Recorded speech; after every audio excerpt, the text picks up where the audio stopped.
I'll be the first one to start the speech crying.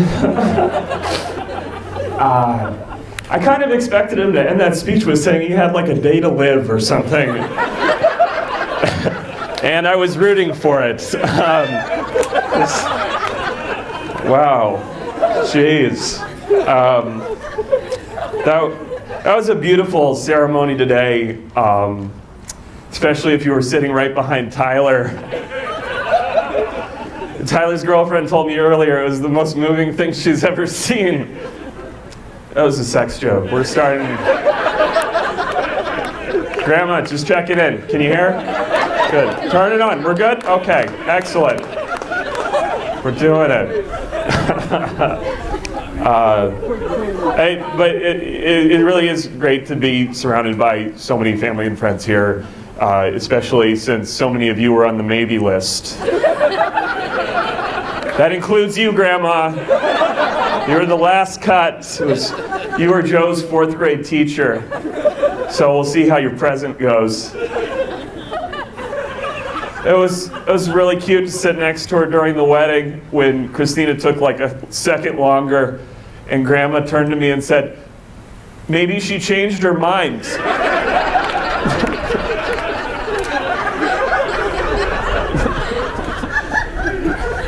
She was not joking. Just went for it. A cute lady. And then we asked her if she cried, and she said, I've seen a lot of people die, so this isn't really that big of a deal.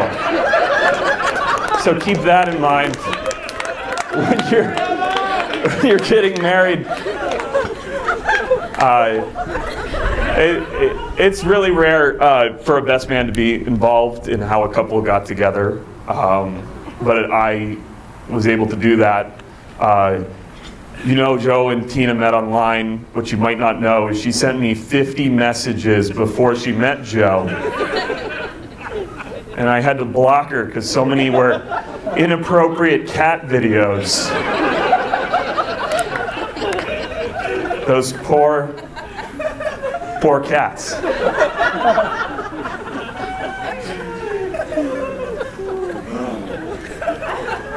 But I knew Tina was going to be a great part of this family when I saw her with my mom. My mom gives gifts for every reason possible. If you're wondering why you got a gift, it's probably close to Arbor Day. It's always a nice thought, but not one that any rational person would have. I remember the first time I saw my mom give Tina a gift that keeps giving, glass Tupperware. Tina was confused, of course, because again, it wasn't near any holiday. They had just met, and Arbor Day was 4 weeks off. Tina, God bless her, acted more excited than Joe and I have acted for any gift we've ever received from my mom. But it wasn't enough for Paula Cannon. My mom thought the only reason Tina wasn't more overjoyed was because she didn't understand the technology of glass Tupperware. And so she launched into a 5-minute speech about how Tupperware works. Tina, so with most Tupperware, you can't see inside of it because it's colored. Now with glass Tupperware, you don't have to open it to see what's inside. You'll be able to see through it due to the glass. Think of the time you'll save.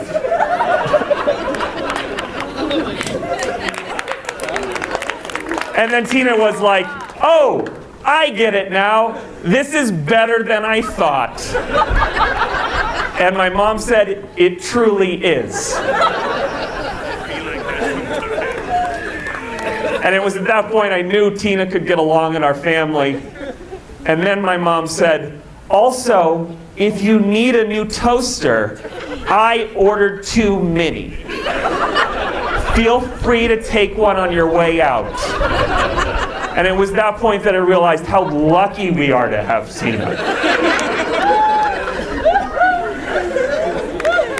But moving on to my brother, who I saw cry today for the first time. That was cool. I was very emotional. I've only seen him cry when he broke his ankle, so I guess that's what marriage is to you. A broken ankle.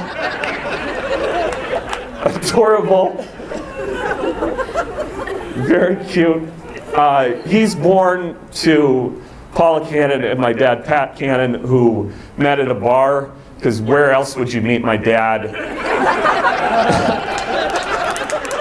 Besides maybe another bar. And Joe and I have not always been on the same page with what we like and what we enjoy.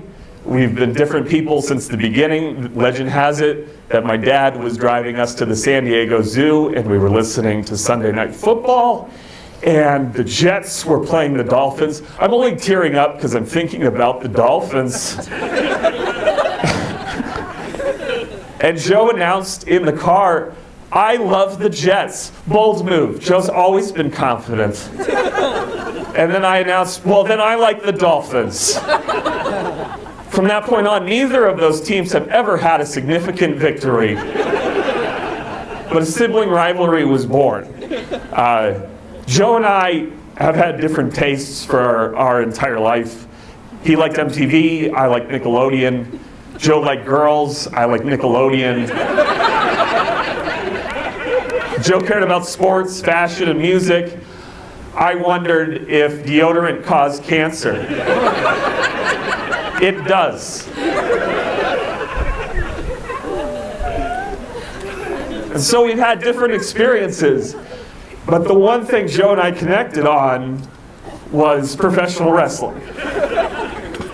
That was the thing. Pro wrestling brought the whole family together, except for my mom, which is the way we wanted it. I'm kidding, I'm so sorry. That came up in my head during it, and I couldn't say no.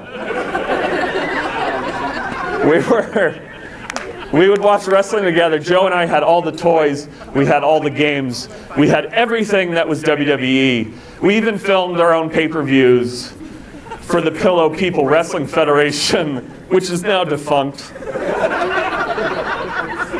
Joe's finishing move was taking off his shirt, sticking out his tongue, and then humping the pillow into submission. That's not even made up. But I do want to ask, Tina, is that Joe's finishing move to this day? Just wanted to see. Can I get some water? Yes, of course. This is an $8 bottle of water. I charged it to Joe's room.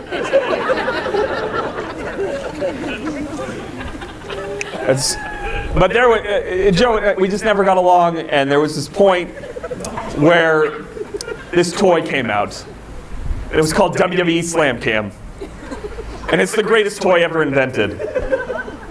The WWE got into the digital camera space because a lot of people were wondering where they were. And so, what you could do with this camera, I thought it was the best thing in the world. You could take a picture of yourself, you could cut it out, you could go ahead and put it on The Undertaker's face if you wanted to. You could cut your face out, put it on Stone Cold Steve Austin's face. And you could cut your face out and put it on the Great One's face, The Rock. And that's all it could do. And I thought that was the coolest toy in the world. And I had to have it. And I saved my money and shelled out $74 for Vince McMahon's version of Photoshop. And we brought the toy home, and Joe and I tried to install it. And we realized we had a very old computer. And so Joe had an idea. What if we just delete some stuff?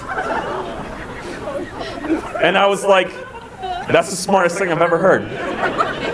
That's why we teamed up. Because Joe was just as excited as me. And so we got on the computer and document by document, memory by memory, gone. Because we were going to create new ones. Joe got tired and went to sleep, but I wanted to impress Joe. We'd never bonded that closely before. And so I stayed up and continued to delete things. But then I had to go to bed too. It was past my bedtime. I went to sleep. And in the middle of the night, we just heard this noise. Boys, get up here! That was my dad. And Joe and I raced up from bed because we probably spelled something wrong on a term paper. And we stood next to each other like tin soldiers. And we just looked at my dad. And my dad was staring at the computer. And he just said, boys, where is Microsoft Word? You see, I had deleted Microsoft Word to install WWE SlamCam. And Joe and I, every other time in our lives, had ratted on each other immediately. But this was professional wrestling, so we stayed mum. And then my dad asked a great follow-up question, which was, by the way, where is Microsoft? I had deleted the entire operating system to install WWE SlamCam. But Joe and I stayed silent, like a great tag team. And then my dad said, my closing argument is on that document. It's tomorrow. It's a murder trial. And then I said, did you know you can cut your face out and put it on The Rock's face? And my dad said, I don't care about The Rock, which we know is not true. We had survived the interrogation by one of the best lawyers in California because of pro wrestling. What you're probably wondering is, did an innocent man go to jail? Hard to say. But what I can tell you is two little boys' dreams of seeing their faces on The Rock's face never came true. And that's a fate worse than prison. Or death, in this case. Joe and I eventually faded off wrestling, stopped watching, and then a few years ago, I started watching again. And it's not as good. But it reminds me of hanging out with my dad and my brother. And so I called Joe, and I said, do you want to maybe see a live show? And Joe said, yeah. And I thought, that's never going to happen. And then Joe bought me WrestleMania tickets. And we flew to WrestleMania. I had 101-degree fever. And Joe watched 7 hours of wrestling, not having any idea what was going on. And he nursed me back to health with beer and pizza. And then we walked through the ghettos of Orlando at 2 o'clock at night because Joe then decided he wasn't going to pay for an Uber. But I was never scared because I was with my brother. Tina, what you're getting is somebody who is considerate, compassionate, and one of the best people I know. I guess what I'm trying to say is Joe is The Rock. And The Rock is my hero. So raise your glasses to Joe, Tina, and the WWE.